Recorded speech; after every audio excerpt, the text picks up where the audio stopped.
Offensive line is considered one of, if not the best in college football. How is it helping you guys going up against them on a day-to-day basis? I feel like it's helping them because iron sharpens iron. I mean, they're the best offensive line, and we're trying to strive to be the best defensive line, so iron sharpens iron. As one of the upperclassmen on this team, how do you view this roster as deep as it is compared to maybe some years past that you've been on the team? I feel like everybody has to execute every day because you can get passed up because the guy behind you is just as good as the guy in front. So it's like our ones are as good as our twos are as good as our threes. So I feel like if everybody has to be on the high clip and on their thing, like on their stuff every day. Michael, how have you tried to help Jordan? I mean, he was a true freshman last year, and obviously he emerged.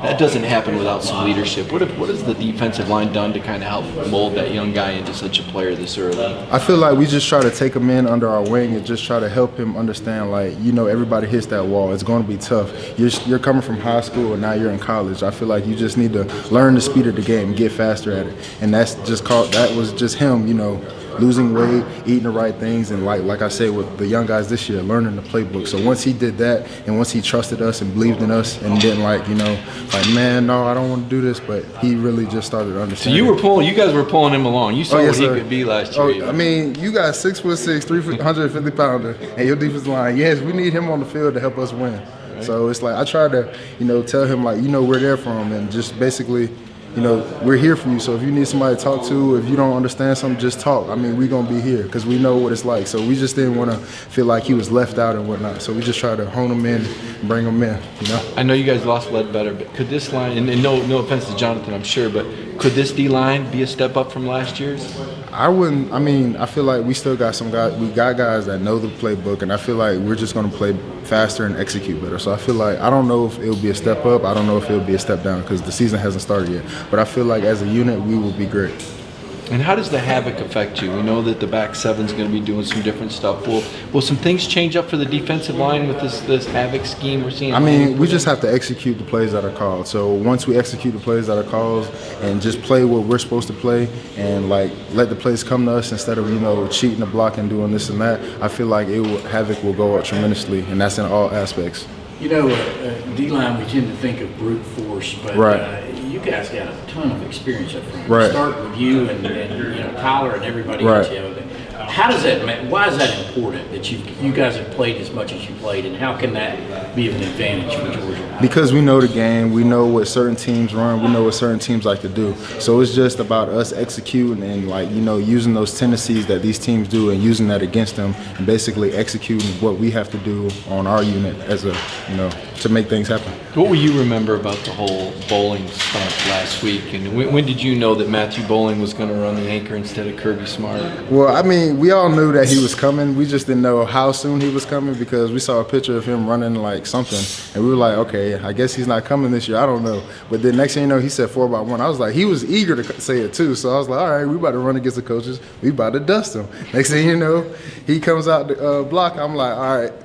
We can't do that now, but he's actually a really good athlete. He's really fast. You guys, is LeCount going to get teased? Because this looked like Kirby setting LeCount up a little bit. No, I mean, we teased him a little bit, but at the same time, it was like he can't do nothing. We just got done with practice, and then you try to run that, and it's like that guy's like fresh. So I'm like, So it was a setup. It was pretty much a setup. It was pretty much a setup. Yeah, we knew from the jump. I mean, we should have known from the jump. Like it was a setup. Other than their size, what sticks out to you most about the offensive line as a unit? They just play together, and once you play together, that makes everybody better.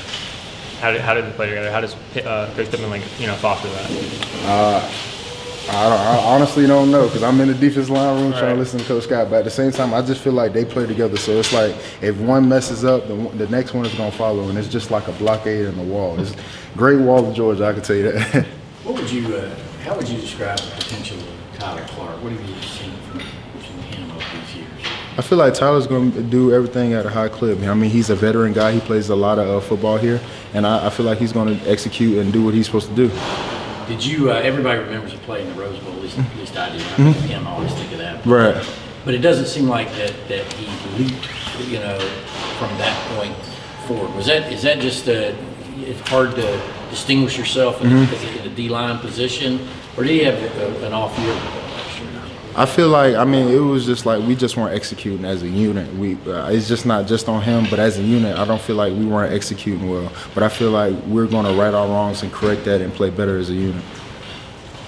What's it like working against a guy like K. Mays? You know, one day he's playing guard, the next day he's playing tackle, the next day it's center. Like, what's it like going against a guy like that can play? I feel like, I mean, with everybody on the offense line, I feel like they could play multiple positions. So just lining up against those guys, they're very versatile. So it's just like you never know what you're going to get. Because Trey also he's playing center now, and he also played guard in some games last year. So it's just like those guys are versatile. So it's just like playing against all of those guys. It's like you never know what you're going to get because they play every position. I'm assuming facing them in